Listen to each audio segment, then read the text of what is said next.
Want to be a science teacher? Here's 6 things you need to be prepared for. Number 1, be prepared to lose sleep.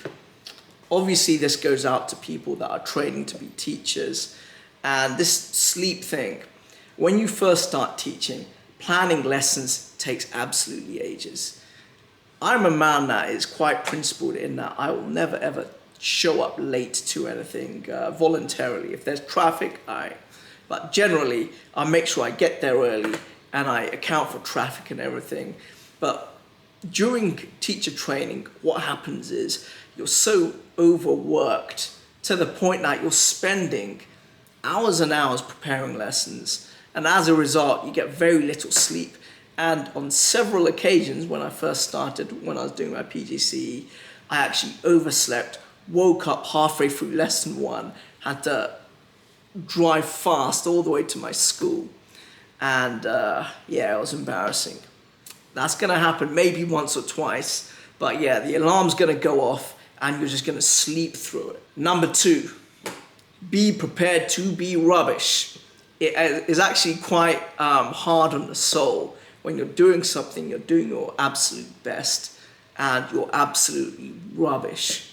Well, get this, most people are actually rubbish for about 3 or 4 years, and about the 5th year you end up getting quite good. But it takes about 4 or 5 years of teaching continually in order to sort of get good at teaching. It only comes with time. Number 3, whilst you are rubbish, be prepared to explain yourself. And this is to generally parents and senior management. So they're gonna come up to you saying, we've had a complaint from this guy. Apparently you can't teach. Apparently you said this during a class. This is gonna happen on more than one occasion. And you're gonna have to justify your actions and improve. And if you can't improve, well, yeah, look for another career. Number 4, be prepared to be disrespected by children. And actually, parents as well. Some parents, not all. You see, the thing is, even if you've been teaching for a very long time, you're gonna have children pushing the boundaries. And it's always, you know, as an adult, you've got a little child telling you various things, not listening to what they're being told, not doing the work, constantly showing up late, always saying sorry, but that sorry doesn't mean a damn thing. It's gonna happen. It happens all the time. It's part of life. You just have to get used to it. And actually, one of the hardest things about being a teacher is learning not to get angry when you're being disrespected in that manner. It's very tricky, but it can be done. Number 5, be prepared to be a brokey. Teaching doesn't pay, especially in Western countries. If you find a good gig in the Middle East, you might be onto something.